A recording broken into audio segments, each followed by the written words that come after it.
कभी ये ख्याल आया है कि अगर मान लीजिए किसी को गिरफ्तार कर लिया जाए तो उसके अधिकार क्या हैं? आज हम भारतीय संविधान के एक बहुत ही जरूरी हिस्से की पड़ताल करेंगे, अनुच्छेद 22।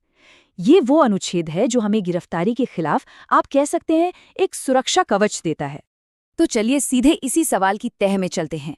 जरा सोचिए, किसी को पुलिस गिरफ्तार कर रही है, ठीक उसी पल में उस इंसान के पास क्या अधिकार है? क्या उसे बस चुपचाप सब कुछ मान लेना होता है, या हमारा संविधान उसे कोई ढाल, कोई प्रोटेक्शन देता है? चलिए देखते हैं कि हमारा संविधान इस बारे में कहता क्या है। अच्छा, तो इन सारी सवालों का जवाब हमें मिलता है अनुच्छेद 22 में। ये आर्टिकल गिरफ्तारी से जुड़े अधिकारों के बारे में तो है, पर इसकी कहानी उतनी सीधी नहीं है जितनी लगती है। इसमें ना एक बड़ा मजेदार मोड़ है। चलिए इसके अंदर छिपे इस ट्विस्ट को समझते हैं। तो देखिए, अनुच्छेद 22 असल में हिरासत को ना दो बिल्कुल अलग अलग हिस्सों में बांट देता है। पहला है दंडात्मक निरोध या पनिटिव डिटेंशन। ये वो है जो हम सब जानते हैं, मतलब जब कोई अदालत में दोषी साबित हो जाता है और उससे सजा मिलती है। लेकिन दूसरा, और ये बहुत अहम है, दूसरा है निवारक निरोध यानी प्रिवेंटिव डिटेंशन। और ये काफी विवादास्पद है। इसमें किसी को भविष्य में क्राइम करने से रोकने के लिए सिर्फ शक के आधार पर बिना किसी मुकदमे के हिरासत में लिया जा सकता है। ये एक एक असाधारण शक्ति है। तो ठीक है, चलिए पहले उस स्थिति को समझते हैं जिसका सामना ज्यादातर लोग करते हैं, यानी एक साधारण गिरफ्तारी। अगर किसी को एक सामान्य कानून के तहत गिरफ्तार किया जाता है तो हमारा संविधान उसे क्या क्या सुरक्षा देता है? एक बात साफ कर लें, ये सिर्फ कानूनी नियम नहीं है। ये अनुच्छेद 22 के क्लॉज 1 और 2 में दिए गए हमारे मौलिक अधिकार हैं, फंडामेंटल राइट्स। ये वो ढाल है जो हमें सरकार की मनमानी ताकत से बचाती है। तो एक साधारण गिरफ्तारी में किसी भी इंसान के पास ये 4 बुनियादी अधिकार होते हैं। पहला, गिरफ्तारी का कारण जानने का हक है। दूसरा, अपनी पसंद के वकील से बात करने और अपना बचाव करने का पूरा अधिकार है। तीसरा, 24 घंटे के अंदर अंदर किसी मैजिस्ट्रेट के सामने पेश करना ही होगा। और चौथा, उस मैजिस्ट्रेट की इजाजत के बिना 24 घंटे से ज्यादा हिरासत में नहीं रखा जा सकता। ये जो 24 घंटे की समय सीमा है ना, ये हमारे लोकतंत्र में एक बहुत ही जरूरी एक तरह का सेफ्टी वॉल्व है। ये पक्का करती है कि पुलिस किसी को गैर कानूनी तरीके से लंबे समय तक हिरासत में न रख सके और न्यायपालिका की, जुडिशरी की निगरानी बनी रहे। हाँ, एक बात है, इसमें गिरफ्तारी की जगह से कोर्ट तक जाने का जो ट्रैवल टाइम है वो शामिल नहीं होता, लेकिन असल में ये नियम सत्ता के गलत इस्तेमाल को रोकने के लिए बनाया गया है। अब यहाँ एक बहुत बड़ा लेकिन आता है। ये जो 4 जरूरी अधिकार हैं, ये उन लोगों पर लागू नहीं होते जिन्हें शत्रु अन्य देशीय यानी एनिमी एलियन माना जाता है। मतलब एक ऐसे देश का नागरिक जिसके साथ भारत की लड़ाई चल रही हो। और सबसे जरूरी बात, ये उन लोगों पर भी लागू नहीं होते जिन्हें निवारक निरोध कानून के तहत गिरफ्तार किया गया है। और बस यहीं से हमारी कहानी एक बहुत ही गंभीर मोड़ लेती है। तो चलिए अब अनुच्छेद 22 के उस दूसरे और ज्यादा विवादास्पद पहलू पर आते हैं, निवारक निरोध यानी प्रिवेंटिव डिटेंशन। ये एक असाधारण कदम है जहां एक व्यक्ति की आजादी पर देश की सुरक्षा को ज्यादा अहमियत दी जाती है। तो निवारक निरोध का असल में मतलब क्या है? सोचिए, सामान्य कानून में सजा तब मिलती है जब कोई अपराध कर चुका हो, लेकिन निवारक निरोध में किसी को भविष्य में कोई अपराध करने से रोकने के लिए सिर्फ शक के आधार पर हिरासत में ले लिया जाता है।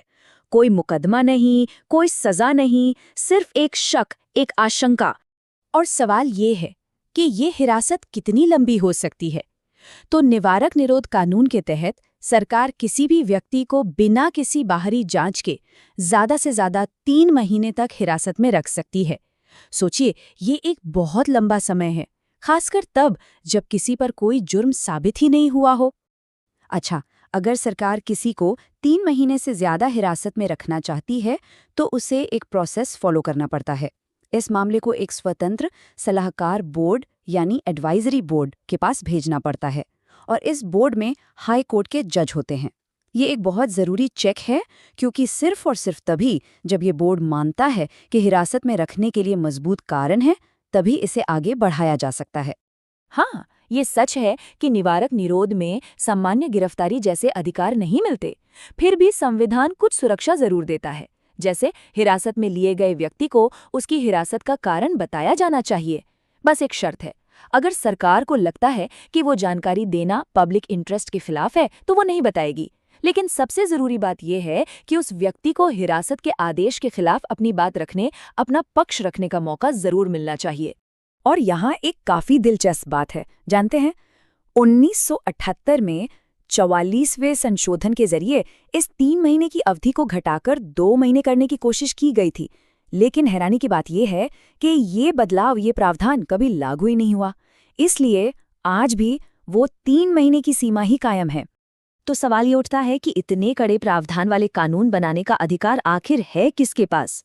क्या ये सिर्फ केंद्र सरकार कर सकती है या राज्य सरकारें भी? देखिए, संविधान ने शक्तियों का बंटवारा बिल्कुल साफ साफ किया है। जब बात हो डिफेंस, फॉरेन अफेयर्स और भारत की सुरक्षा जैसे बड़े राष्ट्रीय मुद्दों की, तो सिर्फ और सिर्फ संसद ही निवारक निरोध कानून बना सकती है। लेकिन जब बात राज्य की सुरक्षा, पब्लिक ऑर्डर या जरूरी सेवाओं की आती है, तो संसद और राज्य सरकारें दोनों ही कानून बना सकती हैं। और ये सब हमें एक बहुत ही बुनियादी और एक बहुत ही जरूरी बहस की ओर ले जाता है, जो हर लोकतंत्र के दिल में होती है, कि देश की सुरक्षा और एक इंसान की आज़ादी के बीच सही संतुलन आखिर है कहाँ? भारत का इतिहास ऐसे निवारक निरोध कानूनों से भरा पड़ा है जिन पर हमेशा ही बहस हुई है। 1970 के दशक में इमरजेंसी के दौरान मीसा का बड़े पैमाने पर गलत इस्तेमाल हुआ। फिर बाद में आतंकवाद से निपटने के लिए टाडा और पोटा जैसे सख्त कानून आए, लेकिन मानवाधिकारों के हनन के आरोपों के बाद उन्हें आखिरकार खत्म करना पड़ा। और ये सिर्फ इतिहास की बात नहीं है, आज भी भारत में कई निवारक निरोध कानून लागू हैं। जैसे राष्ट्रीय सुरक्षा अधिनियम यानी एनएसए सरकार को किसी भी ऐसे व्यक्ति को हिरासत में लेने की शक्ति देता है जिसे राष्ट्रीय सुरक्षा के लिए खतरा माना जाता है। यूएपीए का इस्तेमाल आतंकवादी गतिविधियों को रोकने के लिए होता है। यहाँ तक कि आर्थिक अपराधों के लिए भी कॉफेपोसा जैसा कानून मौजूद है। तो कुल मिलाकर देखें तो अनुच्छेद 22 एक बहुत ही नाजुक संतुलन बनाने की कोशिश करता है। ये एक दो-धारी तलवार की तरह है। एक तरफ ये साधारण गिरफ्तारी में हमें जरूरी अधिकार देकर हमारी आज़ादी की रक्षा करता है, तो वहीं दूसरी तरफ ये सरकार को निवारक निरोध जैसा एक असाधारण हथियार भी देता है ताकि देश की सुरक्षा बनी रहे। और ये हमें इस पूरी चर्चा के आखिरी और सबसे अहम सवाल पर लाकर छोड़ देता है, राष्ट्रीय सुरक्षा और एक नागरिक की व्यक्तिगत स्वतंत्रता के बीच ये सही संतुलन आखिर है क्या? क्या हम एक को दूसरे के लिए कुर्बान कर सकते हैं? देखिए, इस सवाल का कोई आसान जवाब नहीं है, और हम इस संतुलन को कैसे बनाते हैं, यही हमारे लोकतंत्र के भविष्य की दिशा तय करेगा।